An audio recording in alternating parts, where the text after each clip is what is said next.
Left off, I didn't have the top deck plate attached at the time. I painted my driver figure, put him in place, then I attached the deck. Everything has gotten a shiny coat of Future over top of it, so we can do some weathering and decaling and stuff like that. It's really kind of taking on, it's getting that look. I'm liking the look of it. But the next part, of course, is the most scary part. It's the weathering part. So, but before I do that, what I was saying before was, I also, once I got the deck put on, I put in all the little odds and end pieces here. Stuff like these eye hooks here. You got these on the sides of the turret. These are so they can actually lift the turret off with a crane. There's a couple on the nose. There's a couple on the back. They had all be put on. The headlights were put on. I started to paint the accessories. Here's a track piece, I believe it is. One on each side. They've got some beginning coats of paint. Still didn't put the tracks on yet. I'm not ready to. I still think I have to do some weathering. And for the armor guys, I realize I'm doing this ass backwards, but again, it's called an out of your comfort build, so I don't really know what I'm doing. And while I've seen a lot of videos on armor, it's all basically, hey, I did this, that, and the other thing, but none of it really shows how they did it. So, you know, kind of going by the seat of my pants. So anyway, that said, I'm having a good time with it still. So one of the things I realized as I was putting on those bibs and bobs, Clay from Clay Chevy had sent me a message when he saw that I posted the first video on this, and he made comment about adding, I forget the exact words he used, but basically he was telling me about the bulges on the tank were actually periscopes. They use that to see out of the tank when they're buttoned up. Now I understand the concept. I've seen it on different other tanks, but this one I wasn't sure what he was talking about, and it wasn't until I took and I put these bobs here, this one here, and this one here, that I realized what he was talking about. These are actually the periscopes. So using my pin vise, I drilled some holes in the center of them. I still got to clean them up a little bit, but those are basically the pilot holes. And what I'm going to do is, after I'm done weathering everything, I'm going to take some Canopy Glue. I'm going to fill those holes with Canopy Glue to make kind of a lens type thing. Now, also, if I'm correct, the front of this is really also supposed to be a periscope, but in this case, it is just a solid piece, and I'm not going to be too worried about altering it at this point. So it is what it is. So we're almost finished assembling. We're going to start weathering, but the first step, or second step actually, because the first step was to give it a gloss coat. Next, we're going to put some decals on it. And for that, I was digging through my parts, my decal stash, and I found some crosses. So we're going to put those on about there-ish. And I got to verify. I started looking, and I didn't finish yet, but I always like the look of the German tanks when they had the red lettering. So this is what I happen to have in my stocks. This is what I'm going to use. Hopefully they use the reds, because there are two builds I did find when doing research on this of people that did it. One person did the letters in black, another did it in red, and I prefer the red. I hope that's true to the Africa Corps, but then again, the Patton tank's not true to the Africa Corps, so it doesn't really matter now, does it? So hang on, we're going to put some decals on, and we're going to move on from there, so I'll be right back. Hey guys, welcome back. As you can see here, we got our decals in place, the cross, and we've got our red numbers. I went with the red. I don't know how accurate it is. I think there were red on the Africa Corps tanks. Either way, the tank doesn't really exist, so it doesn't matter, but I really like the look of the red lettering on the tank itself, so that's why I went with it. Plus, it's what I had. I didn't feel like going out and getting anything And with my local hobby shop gone, it's not as easy to get stuff like decals like they used to be. But anyway, they're in place. So also futured, so they're protected and sealed in there for life. Now begins the weathering part, which should be very interesting.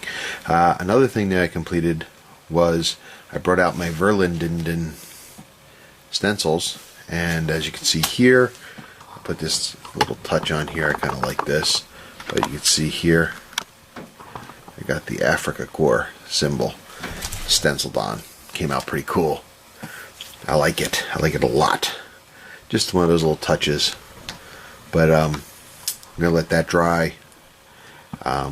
Seal that too tomorrow morning, and then we'll be ready to start the weathering. So stay tuned. Alright guys, here's where it gets ugly. This is where we're really going to be out of our comfort zone. We're going to start the weathering process on our German Patton tank. And the first thing we're going to do is we're going to do a wash. And we're going to wash different components on it. I'm going to start with the road gear right now. And I'm going to use some oil paints. What I'm going to do is I'm going to use this burnt umber. With a tank of this color, black would be too stark. So we're going to use this. We're going to make an orange wash with some mineral spirits. And I'm going to try to make it a little thick at first, because what I'd like to do is my goal is to get it to go around each of these weld, bolt-on joints, whatever you call them, where the axles are. Go around there and bring that out, and then go from there. Because that's a dirty area.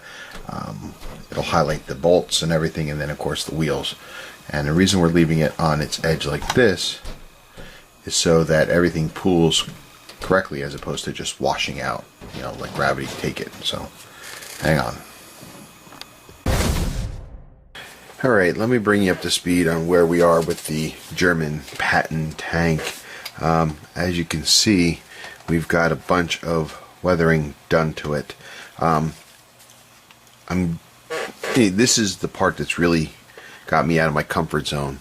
I'm sure a lot of the tank guys that have watched this, or if any tank guys have watched this, they'd already think I was out of my comfort zone from the time I opened a box, building this ass backwards and everything, and they would be right. But in the end, I got it to where I want it to look. It looks like a tank. The really tough part for me is the weathering piece. I definitely know I've done that I'm all over the roadmap with that, and here's what I've done.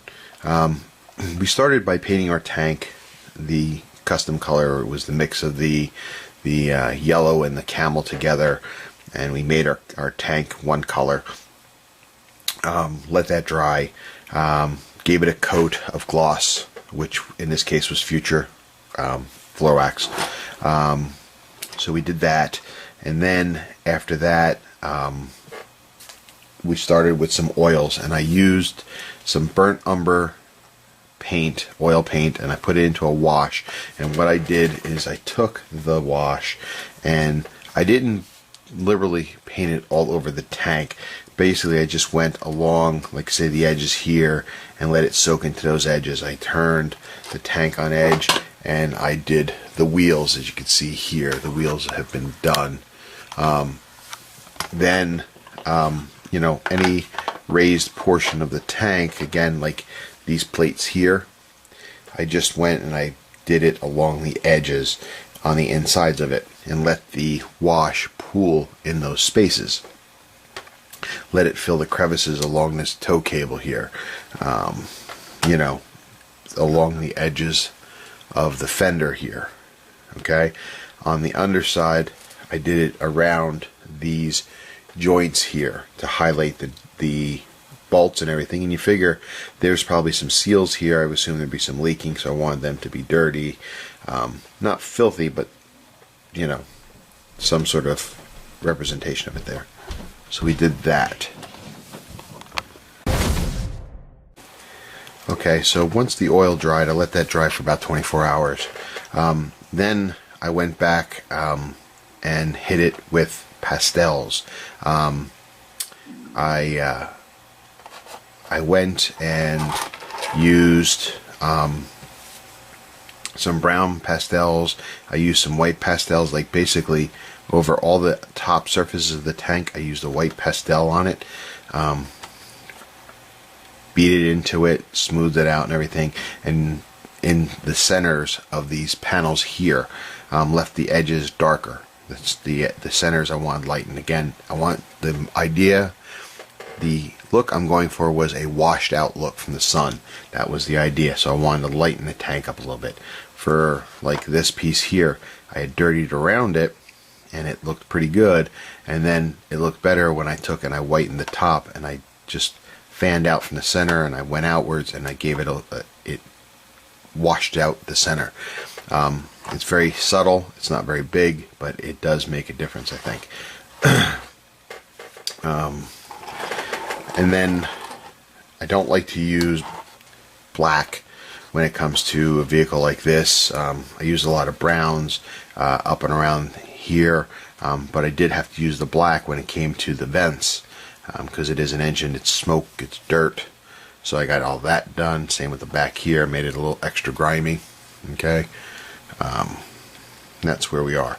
So now after that was done, I then took in coated a dull coat over top of the whole thing, and dull coat really blended it together very well. I'm very, very happy with it. Perfect? No, but for my first time, it's pretty good. So next step is going to be attacking the chipping part. I'm going to go over it. We're going to use the Panzer Gray again, and we're going to chip up in certain areas, and hopefully we don't go overboard with it. Okay?